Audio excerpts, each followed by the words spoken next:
For over 50 years, the UUFP has been a liberal religious voice in the Pottstown area. We believe that everyone has a story we can learn from. We believe that listening to people who are different from us can teach us about ourselves and about them. We believe that the world is a big place and that there are lots of questions and lots of opinions and lots of answers out there. And the important thing about that is having an open mind while we search. But perhaps most importantly, we believe that your search for truth and meaning is a personal search. It belongs to you. And our circle of justice and compassion is big enough to hold everyone, no matter where they're searching or what they're searching for. So we hope your spirit and your heart and your mind are refreshed this morning as we once again talk about the way that love shapes our understanding of interdependence and pluralism. We come together this Sunday morning and every Sunday morning. I'm sure you can almost all say it with me at this point, not because we share a creed, but because we share a promise. We promise to support one another on our spiritual journey. Our services are different every week, but the loving kindness in this room is always the same. So whoever you are, wherever you are, whenever you are, whomever you love, we're glad to have you with us today. And now we have a moment for announcements. I know this microphone works. I suspect that one works. They all work now. That's their property. I'll take 5 photos. And the wireless behind you works as well. Good morning.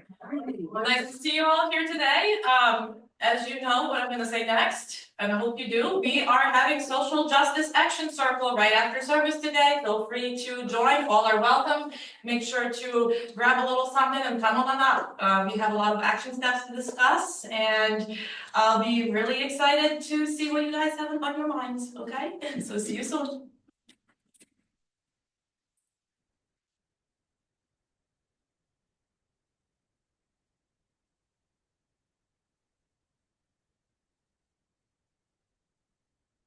Well, now it's time to light the chalice. And I didn't line anybody up. Do I have a volunteer? Yeah, that's true.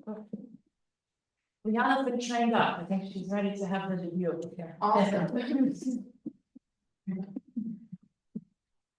I do not light a little candle for you. So here, I'm gonna light the little candle. And then you light the big candle on the little candle, okay? Oh, actually, you have to light it up with this. Can you light it up with this?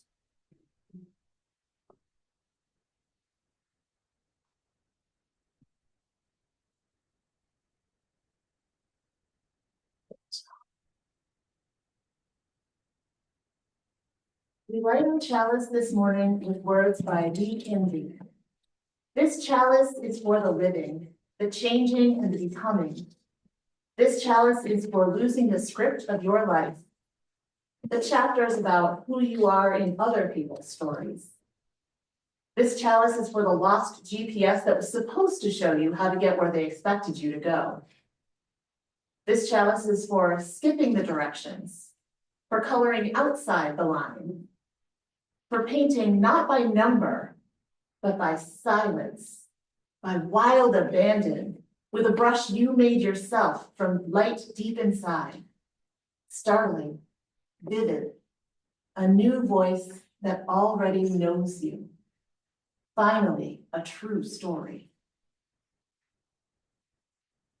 And now is our weekly reminder that that same technology that brings us Zoom, that brings us all closer together when we're miles apart, can also divide us when we're all in the same room. In fact, yesterday I saw a TikTok short that was like a survey, and it was, how many people prefer sitting next to your significant other on the couch, each separately watching TikToks, rather than spending 2.5 hours watching a movie together?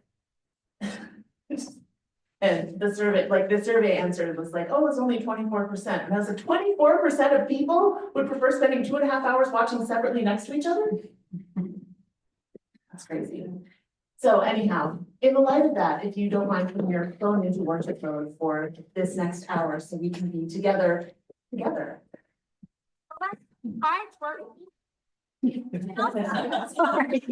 Thank you. He's trying to find it. That's how it works.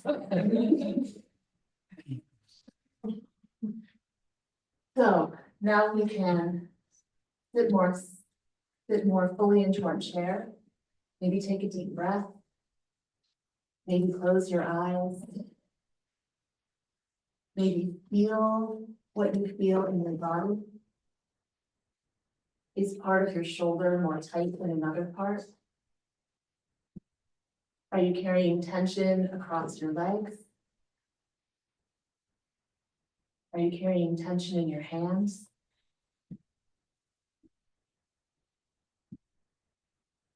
Just breathe and listen.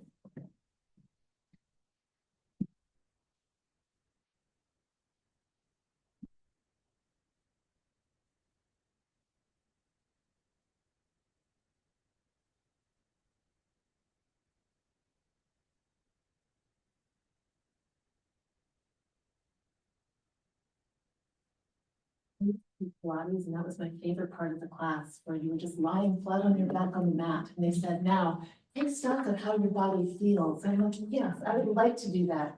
Please don't ask me to do a million steps. Just ask me to lie down.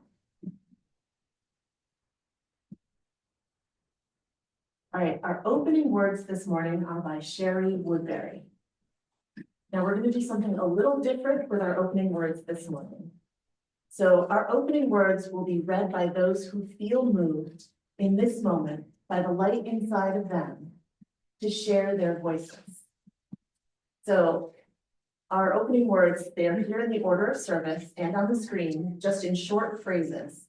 I'm going to read the first short phrase, and then we'll sit quietly and we'll wait just for a new voice to read the next one, and the next one, and the one after that.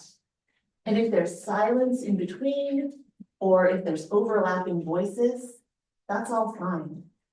We trust that the voices that arise are the voices that we need to hear. Is everybody ready? All right. Welcome who come in friendship, who long for genuine community. May you graciously be received here as your authentic self.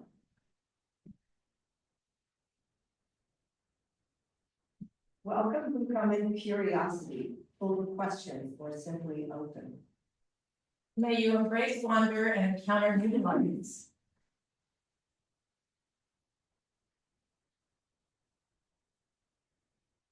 Welcome who come heavy with fatigue, weary from the troubles of the world or the troubles of your particular life. May you rest and be filled in the sacred space. Welcome who come with joy from thought, loving rivers and happiness and challenging skies and retreats.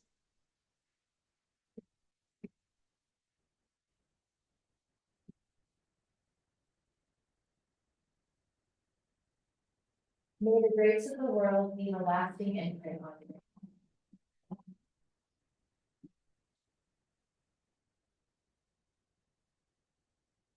We come with thanks for the altruism of the earth and the gift of human care. May your grateful heart overflow and bless those around you. Come, let us celebrate together this wondrous life. Oh, that was wonderful. You guys gave me chills. And now please let's rise in body or in spirit to join in singing hymn number 123 in the Gray Hymnal, Spirit of Life.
or in spirit, please feel free to come on up to the front and grab a mat and sit down, and that way you'll be able to see the pictures.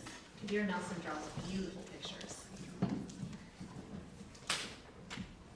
This down so that I can actually hold it. I saw on TikTok yesterday. I don't actually have TikTok. I see YouTube Shorts, which is basically people reposting their TikToks. It's like somebody jumped out of an airplane and they lost their phone while they jumped out of the airplane. And then they used the Find My Phone function and they found their phone in a tree right over the jump site. And so they got their phone back and it was miraculously unscathed. And I was like, wait, why did they drop their phone from 10,000 feet and it's fine, and I dropped mine from the kitchen sink and it cracks? All right, so this morning, the book we have is, He's Got the Whole World in His Hands. And I don't know, have you guys ever heard this song before? They performed it. Awesome. Very cool. The children's service. So this is one of my favorite books because I love the pictures. I'm pretty sure Kabir Nelson lives around New York City. Because a lot of the pictures remind me of Central Park. So he's got the whole world in his hands. Do you guys want to sing it since you performed it? You're like, no. Like you guys should have seen the looks on their faces, their eyes got really big. We also changed the. Sure, no, that makes sense, because not everybody views God with a key, and that is also completely normal. And that's one of those things that I try to remind my kids. Got the whole world in his hands. Look how big this is. This is just one tiny city, but it's a big city. It's just one tiny corner of the world.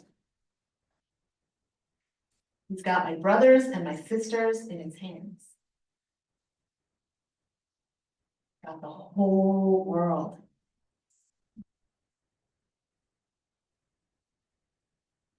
He's got the sun and the rain in his hands. Do you guys remember the rainstorms that happened this week? They're pretty crazy. They're still part of the world. They're needed. Our plants were very happy, even if I wasn't. Got the moon and the stars in his hands.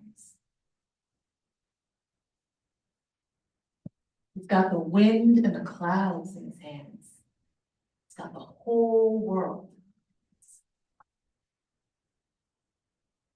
He's got the rivers and the mountains in his hands.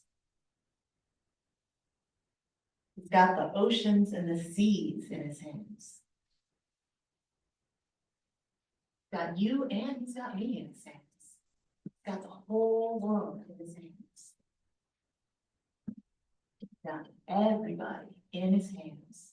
Look at all these people out here. Got everybody in his hands. See all these different countries. The countries all have lines. You can see where they are. But if you look at a satellite photo, do you see lines?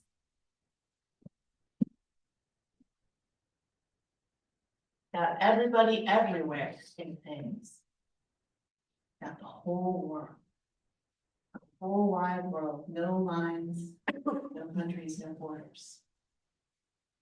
And this part is just in case anybody wanted to sing it. You don't have to. Thank you guys for coming and sitting with me.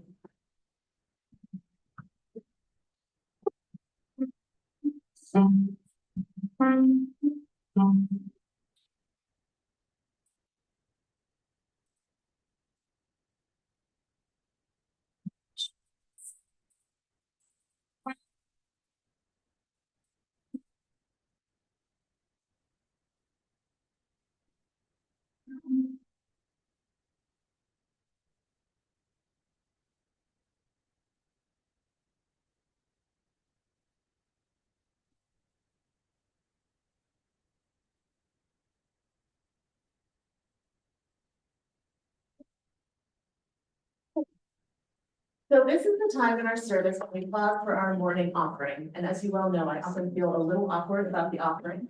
But Kayla Parker has these words. We know that our financial contributions to this congregation come from sacrifice and hard work.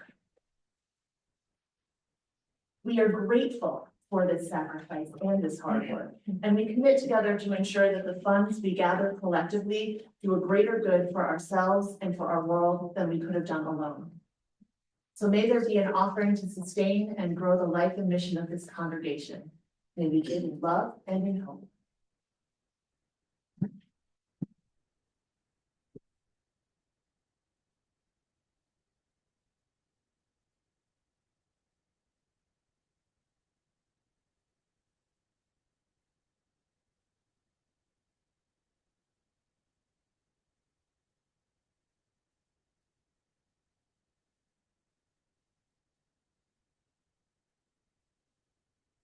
Our reading this morning is called The Blaze of the Wind, and it's by Kara Stultz Costello. And she starts with a quote from the Bible, and as you guys may or may not know, I don't really know my Bible. So this one is Ephesians 2:10. For we are what God has made us, created for good works, which God prepared beforehand to be our way of life.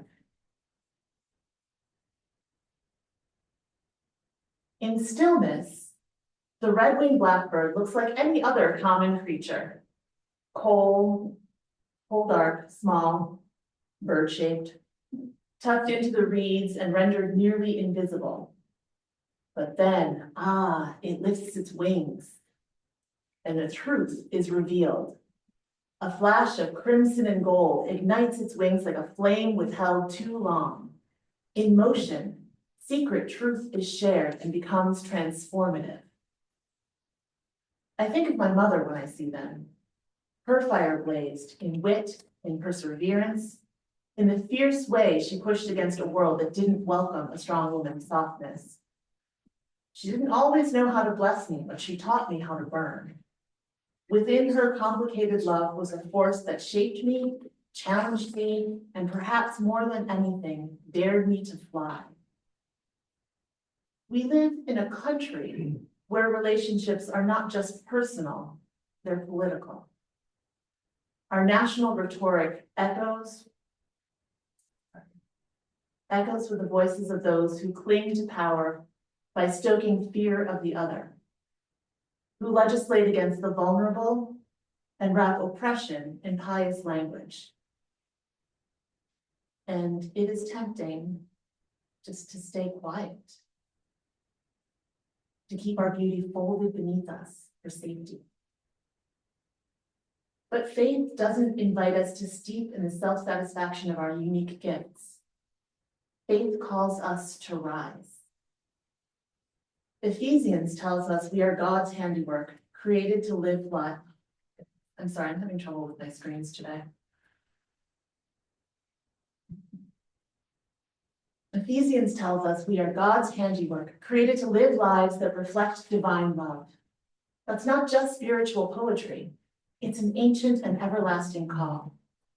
Our true selves, when embraced and embodied, become acts of resistance against a culture that rewards conformity and punishes difference. When we live authentically, we honor the truth that all people are beloved. We become a part of the redemptive fire. So may we take flight, each in our own way, burning with justice and beauty and courage. May we name the harms and work to repair them. May we challenge inherited beliefs, even from those we love. And in doing so, may we create a legacy of love fierce enough to change the world. And she ends with a prayer. Holy fire, help me rise in truth, even when it costs me comfort. Let me celebrate the beauty you placed within me and others, especially those the world deems unworthy. May my life be a witness to grace, to justice, to love that does not flinch. Amen.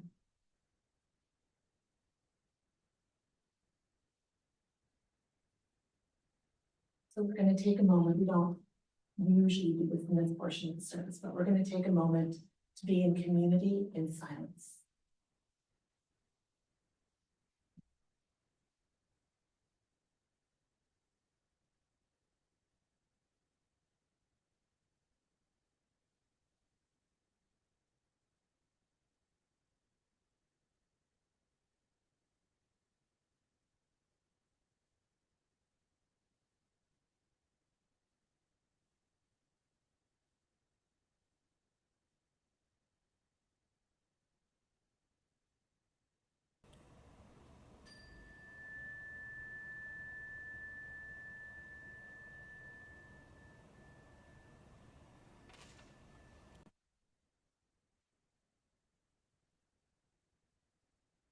Poison ivy all over again. So as I mentioned in my blurb for this Sunday, which you may have missed because I forgot to get it into the Sojourner in time. I have told this story before, so you may have heard me tell this story before even, because I don't remember exactly when and to whom I told it. But a lot of things are coming back around right now for some odd reason. And the reason that I thought of this story was because I accidentally listened to the oral arguments at the Supreme Court this week. Yeah, I know accidentally, but it was on while I was working and I kept like tuning into bits of it and going, no, I gotta be working. And then tuning into a couple more bits of it and going, oh, no, I gotta work. And so finally, when it was over, and they have transcripts of all the oral arguments that are available, like freely publicly available. So when it was all over, I just went and sat down and read them. Because that's what normal people do with oral arguments. So I've actually edited out any mention of the underlying case. Because I want to talk about the actual argument. The argument that they were talking about was about universal injunctions. Where an individual judge, we have around 680 circuit judges, decides that a particular change cannot be allowed to take effect anywhere in the United States. And whether or not whether or not one judge can make that judgment for the entire United States, or is that unlawful? So in the arguments, there was a lot of discussion regarding why universal injunctions are more common than they were 60 years ago. There was a lot of discussion of particular rules, particular precedents, particular cases and classes, and how classes of class actions are constructed. But the thing that stood out to me among all the things that I read and listened to and was irritated by was this elaboration by Justice Kagan. Justice Kagan said, so on this question of expedition, I mean, it sort of depends on the government's own actions in a case like this one, where one can expect that there's not going to be a great deal of disagreement among the lower courts. I mean, let's assume you lose in the lower courts pretty uniformly, as you have been on this particular issue, and that you never take this question to us. I mean, I noticed you didn't take the substantive question to us. You only took this nationwide injunction question to us. I mean, why would you take the substantive question to us? You're losing a bunch of cases. Why would you take this case to us? So I don't know what the Supreme Court will find in this injunction case. But what I took away from the oral arguments is that there are cases where we need the courts to have the power of a universal injunction, where we need to have a judge say, this law or this order or this rule cannot change and cannot be allowed to take effect anywhere in the entire United States until the case is entirely settled because of the serious and universal nature of the terms and the harms. Without the power to issue a universal injunction, there would be people who were harmed who would not know that they are in the class of people who are being harmed. People who would be denied their rights, but would not realize, maybe not be aware, maybe grow up thinking that they had no rights. Without a universal injunction, each of the people affected would have to separately hire a lawyer and seek relief from the courts. Without a universal injunction, the government has no reason to appeal an individual case and have a final judgment on the merits of the case, because they can keep enforcing some kind of clearly unconstitutional law or rule change or order, and only grant relief when the courts direct them to grant relief to a particular person.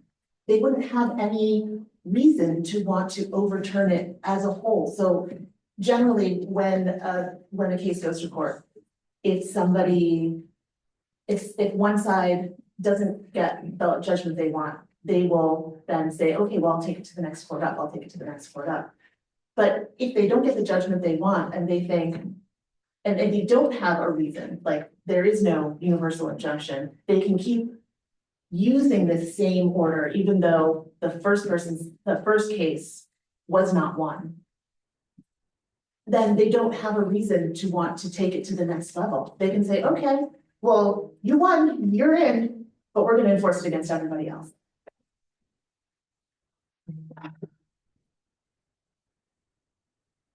So they can keep enforcing an unconstitutional law or order or rule and only grant the relief for the people who have the resources and knowledge and will to take the entire government to court. And I don't really feel like that's how our system is supposed to work. So now I'd like to tell you a little bit about poison ivy. Did you know that not everyone is allergic to poison ivy? Yes, there's only about 85% of people are allergic. There's a good 15% of people who are not allergic. When I first moved into my house, there was a stand of poison ivy that was growing up the wall next to my basement door. And I am not one of the lucky 15%, so I ignored it for a while. Poison ivy is a really, really hardy plant. And this stand had been allowed to grow for so long that some of the vines were as thick as my fingers. This would not be an easy thing to remove. And one morning, as I was standing, looking out of the back window in my kitchen, I noticed that there was a little finger of green coming in through the wall into my house. Okay, so the ivy is no longer an outdoor problem. Poison ivy outside is one thing, but poison ivy in my house, I just had to note right out of that, especially because I'm not one of the lucky, 15%, but my husband is one of the unlucky 15% who gets the really, really, really bad cases where he actually has to go to the hospital. So that Saturday, I gathered some big trash bags. I put on long pants, put on a long t-shirt, thick gardening gloves, thin gloves underneath to protect the thick gardening gloves. And piece by piece, I stripped the poison ivy off the wall. Now it's a climbing plant, so its roots find the little imperfections in the walls and they dig in and they hold on. And so pulling down all that poison ivy left behind cracks that I would have to repair later. And since it had grown under my siding, when I was pulling out the poison ivy, I was bending the siding, I was pulling out tufts of insulation, it was really in there. As gently as I tried to proceed, I still bent the siding throughout the insulation along with the runners. But at the end of the day, I triumphed over the ivy.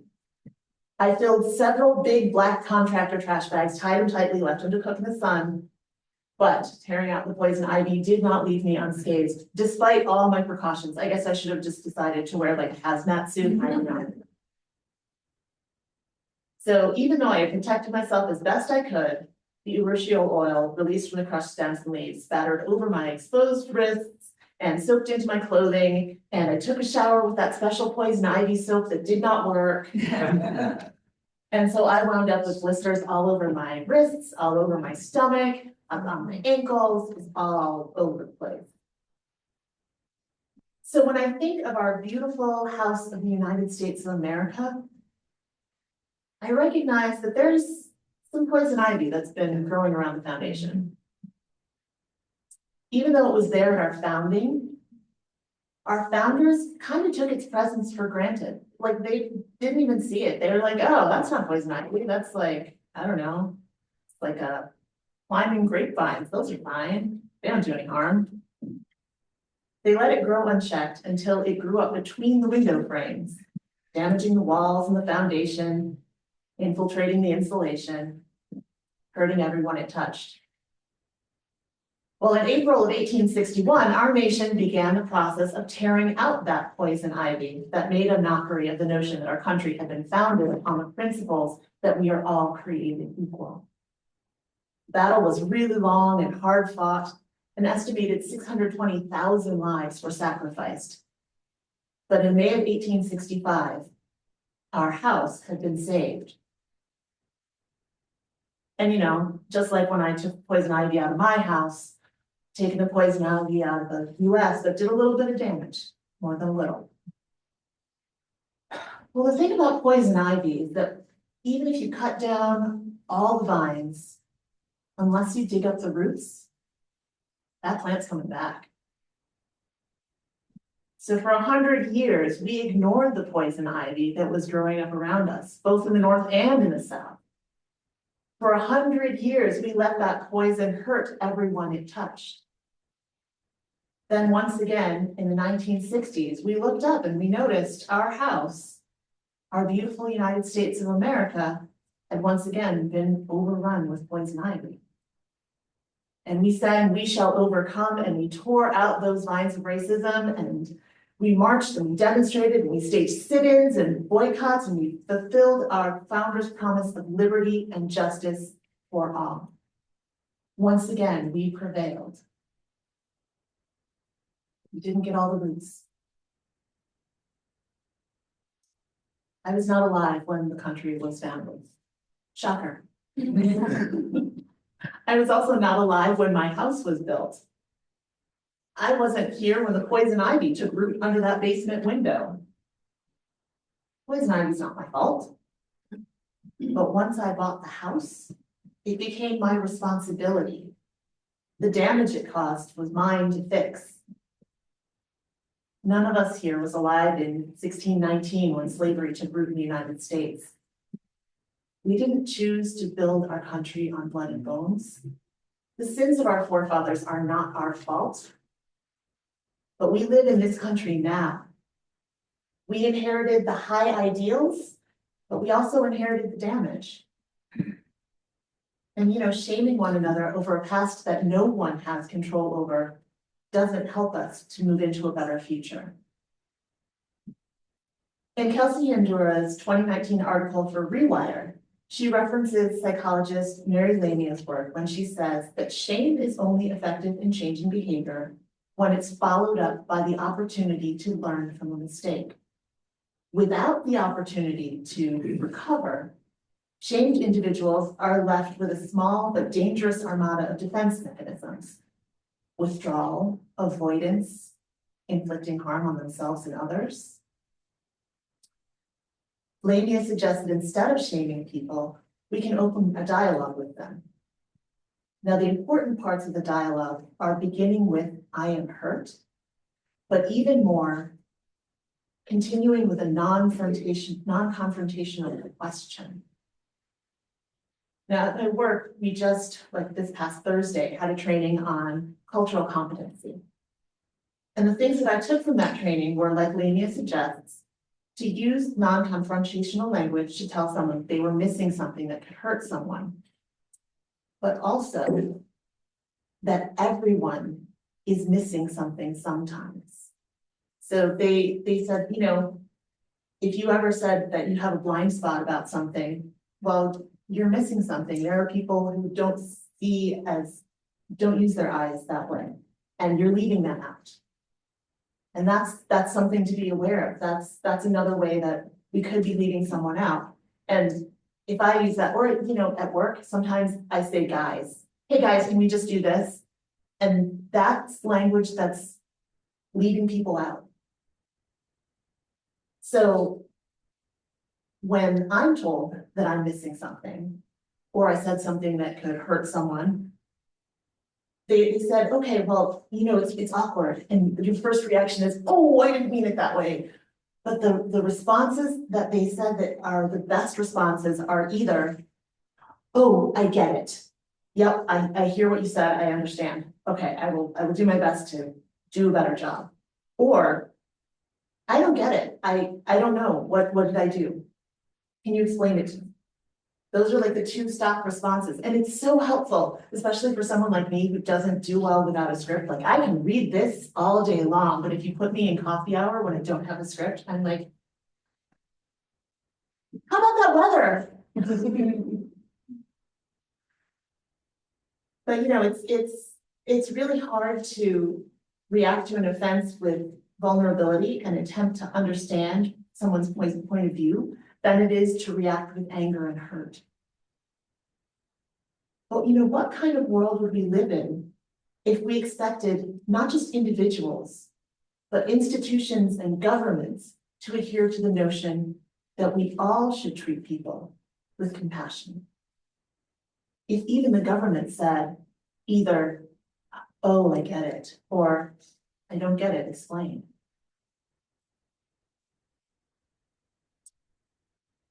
So I look out across our country, our house, the first one to be built upon the premise that we are all born with inalienable human rights. And I do see that we're not always living up to the words of our founders.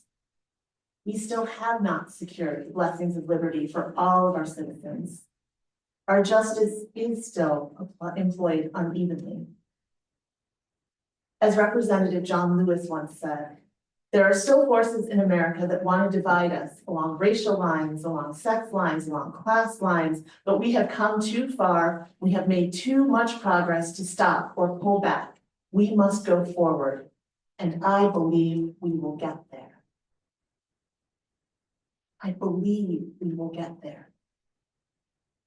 We won't get there by sowing more division. We can't pull out that poison ivy only to replace it with the poison oak of shame. Pulling poison ivy is hard and uncomfortable. Sometimes it's easier to tell yourself that what you saw was just Virginia creeper. It's not poison ivy.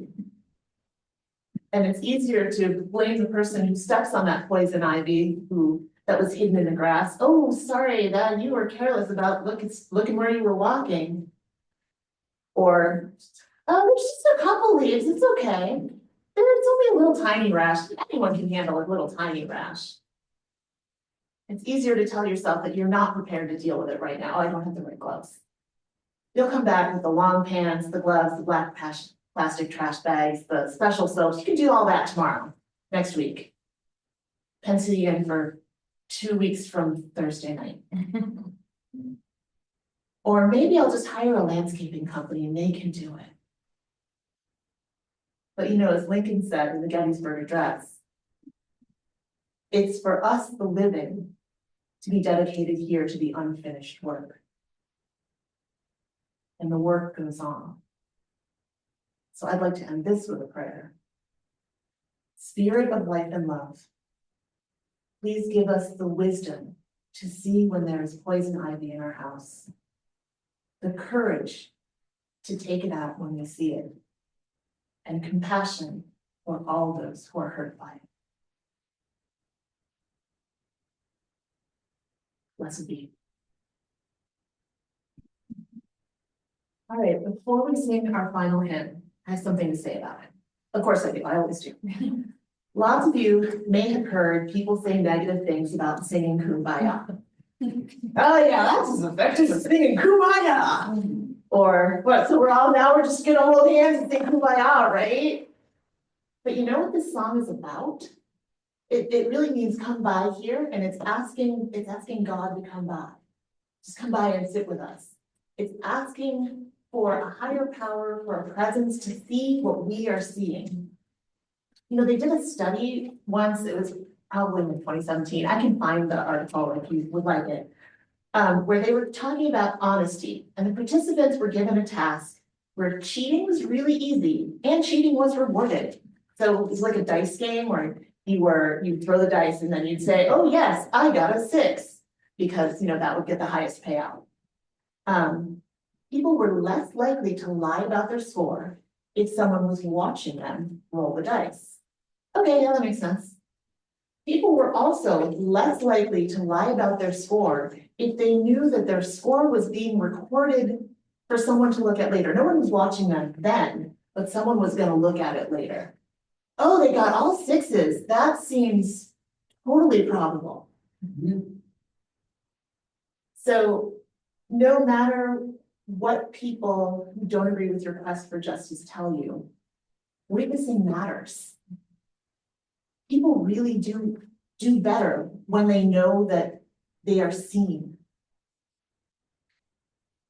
No matter what people who are impatient with the slow pace of justice may tell you, it matters to witness. It matters to be seen. So please witness with me. Please join me in singing hymn number 401, Kumbaya. We're only singing 4 verses. We're going to sing 1, 2, 5, and 6. And they are, like, 1 and 6 are the same one, so it should be easy. All right, rise as you are.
Now is the time in our service where we share our joys and our sorrows. So if you have something that is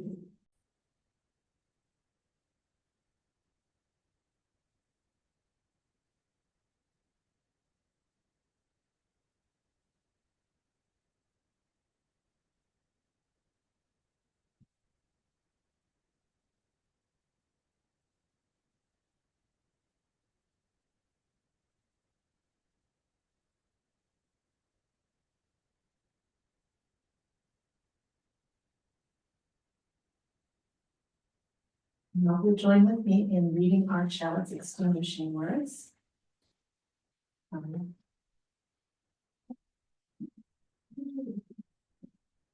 We extinguish this chalice flame, but not the light of wisdom, the warmth of community, or the fire of commitment. These we carry in our hearts and in our hands until we are together. And we'll close today with the words of Dame Edwards. Spirit of life and love, times are tough and trepidation swirls in our hearts. Groceries are expensive, our paychecks don't go as far as they used to. Incendiary words drip off the lips of our politicians and sow division in our nation. People we love are lost to hateful rhetoric and dubious conspiracy theories. But still there is hope. Through the generations, our democracy has been threatened and questioned and buffeted. Our government hasn't always lived up to its ideal of freedom for all. But we are grateful for those organizers and journalists and freedom fighters and clergy and regular people who knew that the people of our nation are called to do better and to be better. Those like Grace Lee Boggs and Fannie Lou Hamer and Ida B. Wells and Dolores Huerta and Harriet Tubman and Viola Liuzzo, so many others who knew that freedom isn't free. Who saw the deep and intricate connections of the human web, who cared enough to show up and keep showing up, who loved the people of this nation enough to keep fighting for who we could be. They gave us hope. They gave us hope that even though our democracy isn't perfect, striving towards excellence is the way we care for the people of this nation and serve the people of this nation and govern the people of this nation. And it is a worthy and noble cause. Our faith also gives us hope. A faith that knows that transformation is a holy and sacred task, that affirms that the democratic process is a faithful act, that brings a generous heart and a lens of justice and liberation to all that we do, that values equality and equity and is centered in love. Our love gives us hope. A revolutionary love that challenges us to find the worth and dignity in those with whom we disagree. A love that inspires us to amplify voices that are often silenced. A love that holds us when the work of liberation seems daunting. A love so big that it bears the heavy weight of complex humans with ease. Spirit of life, may love and hope and wisdom guide us in our lifelong work toward liberation. May it be so. Amen. Shalom, salam, blessed be. And thank you for joining us today. Please stay for third Sunday potluck.